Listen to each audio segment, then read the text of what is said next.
Avant la forêt de Julia Collin.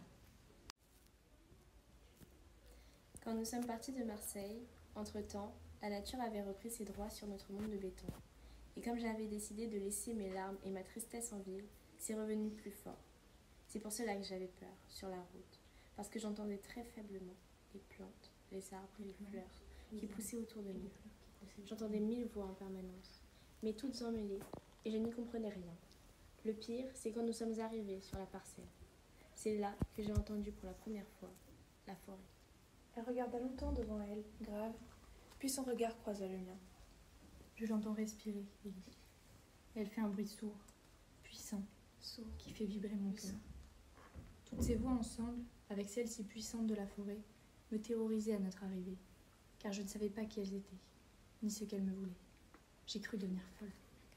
Elle a souri et doucement fermé les paupières. Maintenant, elle me berce.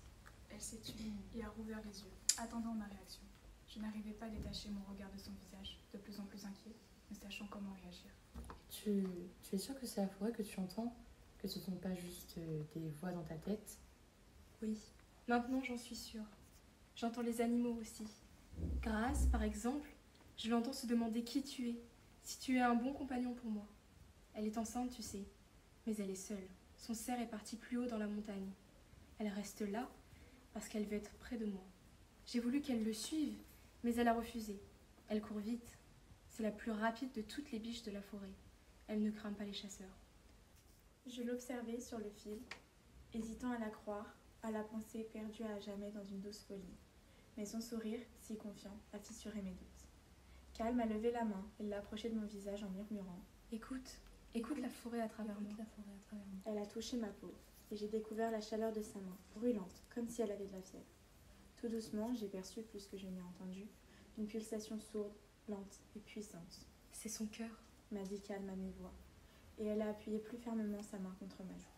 Alors, progressivement, par couches, je me suis mise à entendre des voix et des murmures, dans une langue inconnue, mais qui semblait avoir une structure et une grammaire cohérentes. Le cœur de la forêt, lent, puissant et sourd, rythmait la conversation sur laquelle venaient se greffer les fleurs, au tintinablement léger mais avare, puis l'herbe, dans un doux murmure continu, ainsi que les arbres, aux voix plus puissantes et graves, grinçantes parfois, comme ironiques et mordantes. Les animaux, sur ce fond constant, prenaient la parole avec un cri, un chant, une question. Ils semblaient se comprendre les uns les autres, commenter les voix de la forêt, acquiescer ou contredire une idée à la manière d'enfants volontaires, et parfois capricieux, au milieu d'adultes sages, mais ô combien ennuyeux.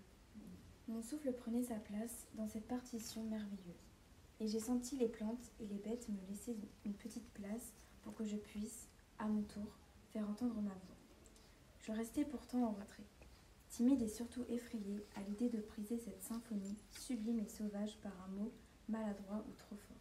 J'écoutais. La petite voix d'un rue, tout proche, rapportant des nouvelles des hauteurs où des troupeaux paissaient en paix. La discussion houleuse d'un groupe de bouleaux en colère après les cerfs qui venaient frotter leur bois contre leurs écorces tendres. Mais aussi le chant pur et parfait d'une toute petite fleur de noyer, s'ouvrant pour la première fois à la vie, et le bruit du vent, par vagues, colérique et doux à la fois, qui ponctuait tous ces dialogues. Fascinée, je l'ai laissé m'entraîner avec lui, pour partir loin, très loin vers les sommets. Le temps est devenu souple et les 1000 ans ont passé.